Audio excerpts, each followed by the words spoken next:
You weren't born weak. You weren't born to make excuses, scroll your life away, and settle for average. Weakness isn't something written into your DNA. It's something you accept. It's something you allow to grow inside you, like a disease that only takes hold if you refuse to fight it.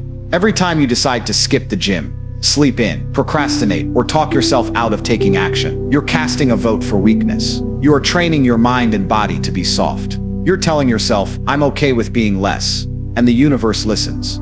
Weakness creeps in when you negotiate with discomfort, when you seek peace over power, when you settle instead of striving. People act like weakness is an illness, like it's something that just happens.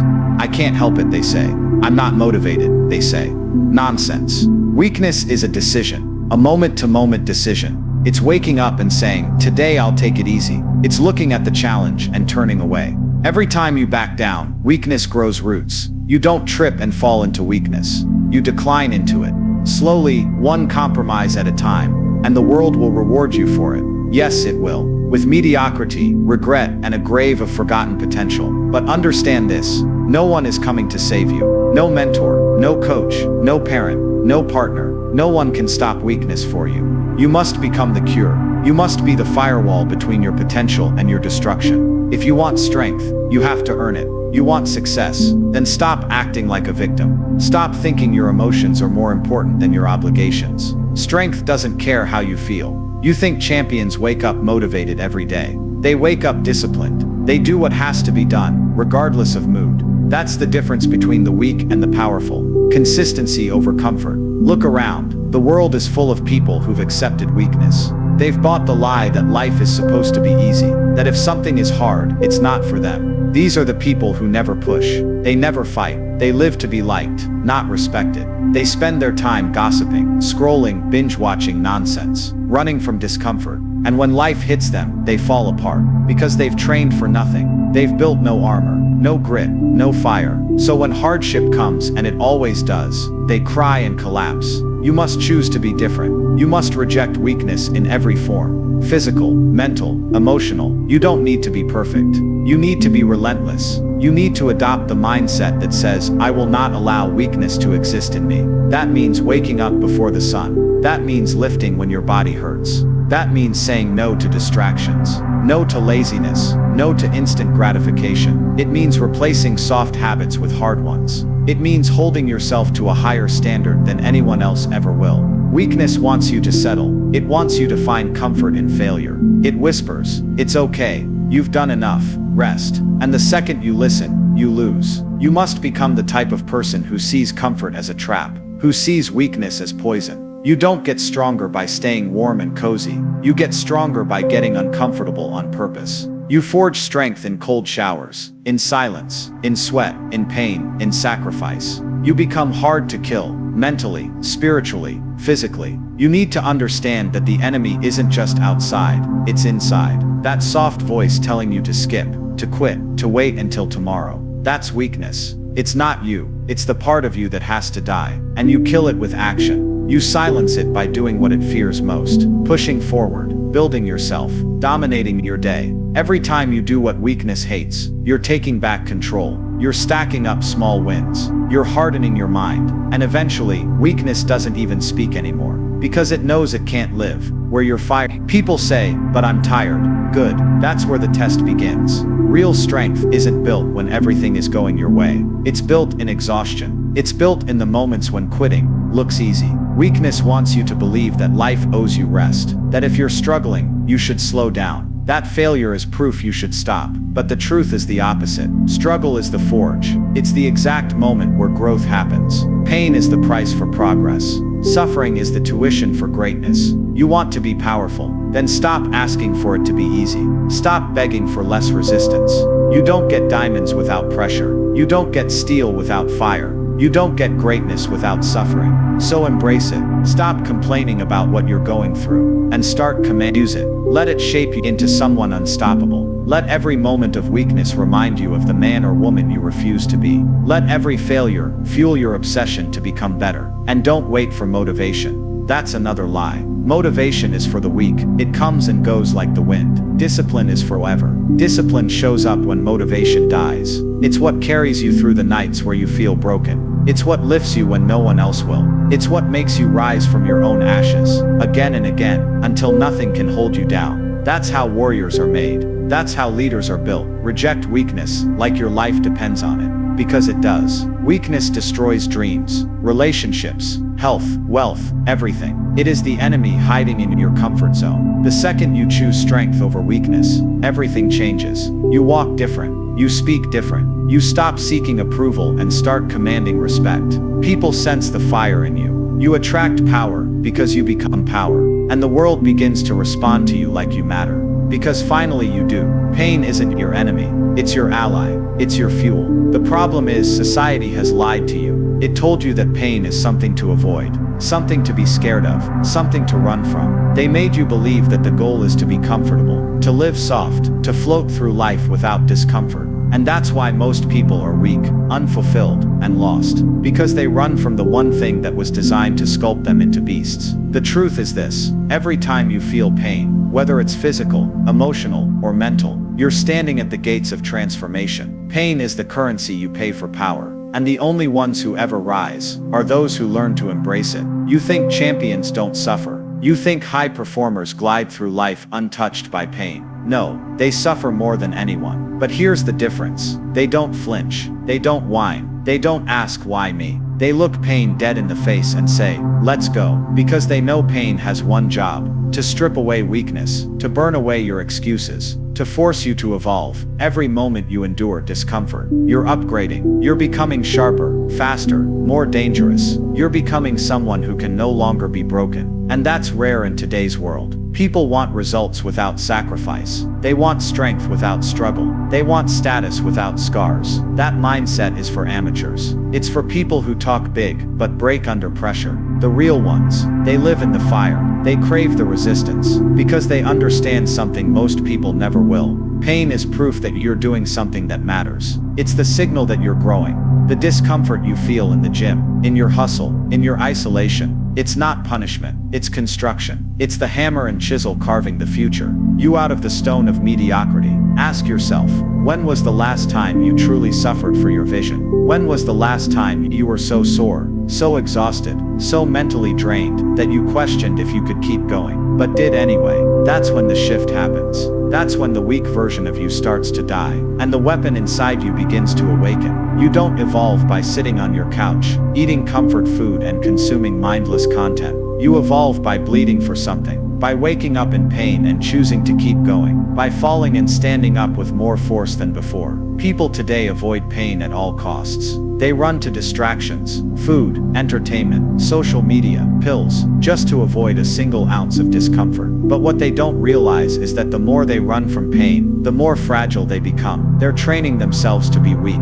They're teaching their minds that the moment things get hard, they're allowed to quit. And that's why they never win. That's why they never change. Because they keep bailing out when the growth is right around the corner. Let me tell you something. Nothing in this life that's worth having comes easy. Every great physique, every successful business, every legacy, every warrior's mindset, it was paid for in pain. Sleepless nights, missed parties, aching muscles, heartbreak, sacrifice, failure, it's all part of the process. If you're not ready to go through that, stay average. But if you want to rise above, if you want to be someone who commands respect, not by words but by presence, then you better get intimate with pain. You better shake its hand, invite it in, and say, let's build. Pain is also the greatest teacher. It teaches you who you really are. When everything is stripped away, when life smashes you to the ground, pain shows you your grit, your resolve, your hunger. You can't fake toughness in pain. You can't pretend to be strong when your soul is being tested. You either rise or you break.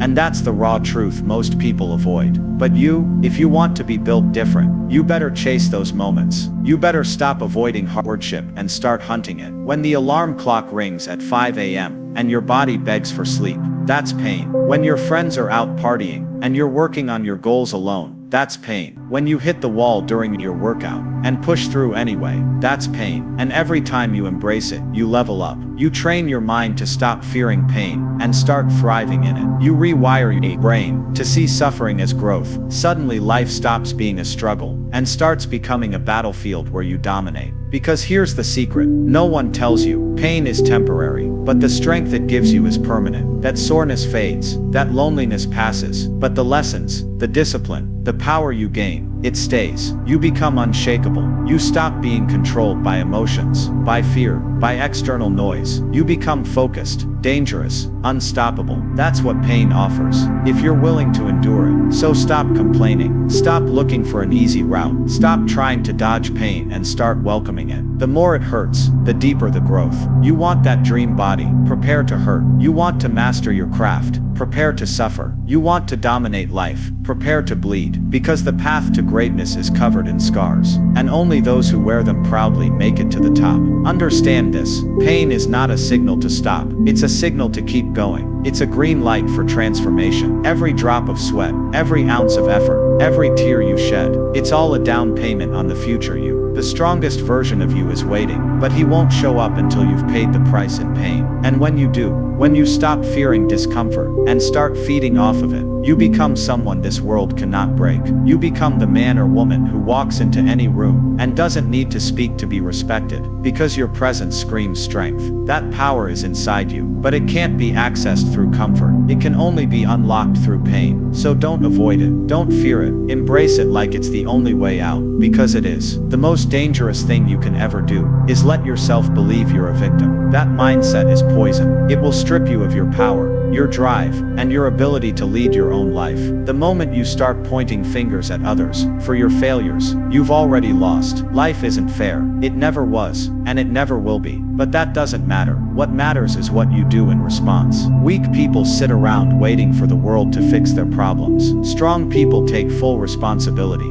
even for things they didn't cause. Why? Because they know ownership is power. The second you own your situation, you own the ability to change it. Victim mentality is the disease of this generation. Everywhere you look, people are complaining, blaming, and sulking. They say it's their parents' fault, the government's fault, the economy's fault, their ex's fault. They're addicted to feeling sorry for themselves. And they love company. Misery always does. They want others to validate their pain, pat them on the back, and tell them it's okay to stay broken. But guess what? Life doesn't reward brokenness. It rewards resilience. You think anyone who built an empire sat around crying about their past? No, they used every bit of pain, betrayal, and hardship as fuel. When you play the victim, you hand over the keys to your life. You're saying, I can't drive. Someone else controls where I go. And then you wonder why you're stuck. You wonder why you're not respected, not progressing, not fulfilled. It's because no one respects a man who refuses to stand up. People respect those who stand tall in the storm, not those who cry about the rain. The world doesn't care about your sob story. It cares about your actions. That's how you earn your place. Not by whining, but by winning. You have to kill the victim inside you. Every time your brain tells you, it's not fair, you need to respond, good. That means it's time to rise. Every time it says, why me? Say, why not me? Because struggle isn't a curse, it's a calling. It's an invitation to level up. Every champion has been through hell. The difference is, they didn't build a tent and live there. They fought their way out. And the only way you do that is by taking extreme ownership of everything in your life. Your body, your bank account, your mindset, your emotions, they are your responsibility. Stop expecting others to save you. No one is coming. Not your friends, not your parents, not you. You save you, that's it. And deep down, you already know this. But it's easier to pretend that the world is out to get you than to face the man in the mirror and admit that your decisions led you here. That your laziness, your excuses, your habits, they shaped your reality. But here's the powerful part. If your choices created this, then your choices can also destroy it and rebuild something better. You need to train yourself to look for control. In every situation, ask, what can I do? not who's to blame. Blame is useless. It doesn't change your outcome. It just makes you bitter. Control, however, changes everything, because it puts you in motion. The victim waits. The warrior, you want to be respected. Move, take hits, and keep walking. Show people you can handle more than most. That's how real strength is built. Not in perfect circumstances, but in chaos, in unfairness, in pain. Let me make this clear. Choosing not to be a victim doesn't mean pretending life is easy. It means you acknowledge the struggle, but you refuse to let it define you. It means you use adversity to sharpen you, not break you. Every man has a story. Every woman has scars, but only a few wear them as badges of honor, instead of chains. That's the kind of person the world looks up to. The one who turns obstacles into opportunities. You have two options. You can stay where you are, blaming everyone and everything, getting sympathy from other victims, who will cheer for your mediocrity. Or you can rise. You can stand up, look life dead in the face, and say, I'm done playing small. The moment you do that, everything changes. Your posture changes. Your energy changes. Your results change. Because now you're acting from power, not pity. And listen, this mindset shift isn't something you do once. It's a daily war. Every day,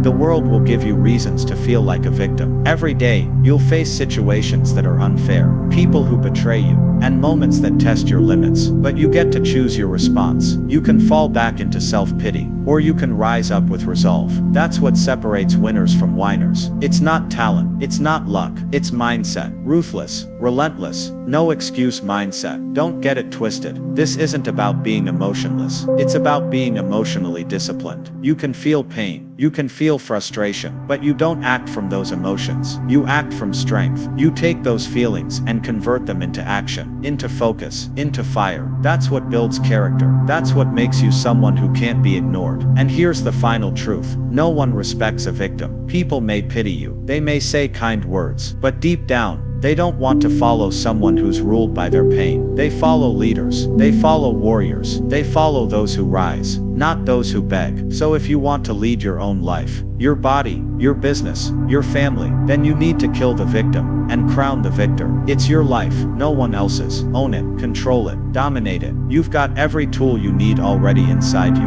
but none of it matters if you keep playing weak. So stand up, stand tall, reject the lies, reject the blame, reject the story that says you can't, because you can, and you will, but only when you stop being the victim and start being the warrior. Discipline is everything. It is the dividing line between the people who talk about success and the people who actually live it. You can have the best ideas, the biggest goals, the most incredible vision, but without discipline, it's all worthless. Discipline is what turns intention into action. It's what gets you out of bed when you're tired, keeps you focused when you're tempted, and drives you forward when everything in your life tells you to stop. The truth is, if you don't rule over yourself, something else will. Laziness, distraction, weakness, other people. But when you are disciplined, you become the master of your own life. Most people think discipline is about rules or routines. They think it's boring, rigid, robotic. That's because they've been brainwashed to associate freedom with doing whatever they feel like. But the irony is this: the people who live by emotion, who follow their feelings, are slaves. Slaves to their cravings, to their moods, to the path of least resistance. They're controlled by whatever voice is loudest in their mind.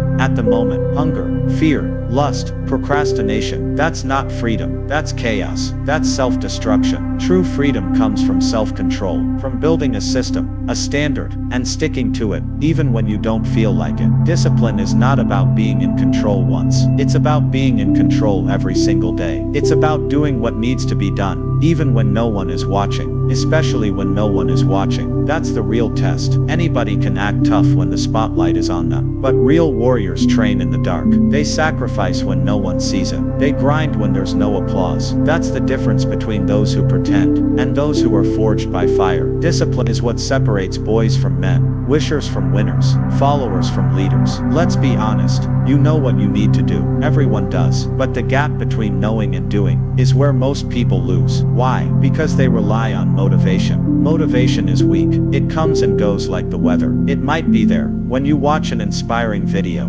or hear a powerful speech. But discipline, that's what remains. When motivation disappears, discipline doesn't ask how you feel. Discipline tells you what needs to be done, and dares you to do it. It doesn't make excuses. It doesn't negotiate. It shows up, every single time. Your goals don't care if you're tired. Your destiny doesn't care if you're emotional. Success doesn't care if it's raining, if you're sad, if you're uninspired. What matters is whether you do what needs to be done, day in, day out. That's how kings are built. You think the strongest men you admire die being comfortable. No, they made discomfort their companion. They woke up early when they didn't want to. They said no when it was easier to say yes. They shut down distractions and focused like their life depended on it, because it did. Discipline is the weapon of kings. It is your shield against failure and your sword against mediocrity. It protects your time, your mind, your energy. When you are disciplined, you don't let people waste your hours. You don't let negativity rent space in your head. You don't let failure define you, because you know you've got another rep, another session, another to dominate. People who lack discipline are always reacting, but the discipline, they're always creating, always leading, always building something. You want a strong discipline. You want financial success. Discipline. You want self-respect, legacy, impact. Discipline. There is no shortcut. Everyone is looking for hacks, tricks, loopholes, but you can't cheat effort. You can't fake consistency. You either show up or you don't. And if you don't, someone else will. And that someone will win. That someone will take your spot. That someone will be the one people talk about, look up to, follow, all because they have the discipline to stay the course when you didn't. And don't get it twisted. Discipline is not something you're born with. It's not in your genes. It's something you train. It's like a muscle. The more you use it, the stronger it gets. The first time you wake up early when you don't want sucks. But the second time, it's a little easier, then a little easier again. Eventually it becomes who you are. You're no longer someone who tries to be disciplined. You are disciplined. It becomes your identity. And once that happens, your entire life changes. People will start to notice. They'll ask you what your secret is. There is no secret, just discipline, just refusing to be average, just deciding that your future is worth more than a few minutes of pleasure, or a few hours of sleep. You don't need more time. You don't need more talent. You need more discipline. That's the great equalizer. Not everyone is born rich. Not everyone is born rich. Not everyone is born gifted. But anyone can develop discipline. And here's the best part. The more disciplined you become, the more confidence you gain. Because every time you keep a promise to yourself, you build trust with yourself. You stop doubting. You stop hesitating. You stop looking for external validation. Because you've proven to yourself that you're the kind of person who does what they say they'll do. That's real power. That's what creates unshakable confidence. Not empty affirmations or fake positivity, but cold, hard, consistent action. Discipline is the reason why some men walk into a room and own it without speaking. Why some women radiate presence before they even open their mouths. Because discipline builds character, and character cannot be faked. It's earned one brutal decision at a time. When everyone else quits, you don't. When everyone else hides, you lead. When everyone else hesitates, you execute. That's discipline. So ask yourself right now, are you ruled by your feelings, or are you ruled by your vision? Do you only act when it's easy, or are you willing to sacrifice comfort for greatness? Because if you want to rise, if you want to be unstoppable, if you want to live a life that matters, then discipline isn't optional. It's everything. Make it your weapon, make it your lifestyle, and watch the world bend around the strength of your will.